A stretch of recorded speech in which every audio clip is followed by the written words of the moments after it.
वालेकुम व्यूअर्स, कैसे हैं? उम्मीद करती हूँ आप सब खैरियत से होंगे। आज हम बनाने जा रहे हैं बर्थडे केक के ऊपर लिखने वाला जो सीरम होता है वो कैसे बनता है।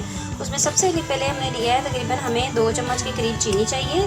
थोड़ा सा 1 चुटकी के बराबर हमने रेड कलर लिया है और कॉर्नफ्लोर लिया है 1 चम्मच और पानी लेंगे। चलिए इसे बनाते हैं।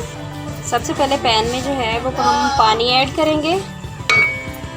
हाफ कप के करीब जो है वो हमने पानी डाला है। जैसे ही पानी थोड़ा सा गर्म होता है, नॉर्मल नीम गर्म, तो इसमें हम चीनी डाल देंगे। ये देखिए भाप सा उठना शुरू हुआ है। चीनी डाल देंगे, चीनी को मेल्ट करेंगे, अच्छे से इसको मेल्ट कर लेंगे। चीनी अच्छे से जो है इसमें डिज़ोल्व हो चुकी हुई है। अब यहाँ पे हम इसमें कलर ऐड करेंगे और अच्छे से इसको पूरा मिक्स कर लेंगे। मिक्स हो चुका हुआ है हमारा कलर। हम यहाँ पे इसमें कॉर्नफ्लोर ऐड करेंगे और इसको जल्दी जल्दी में मिक्स कर लेंगे।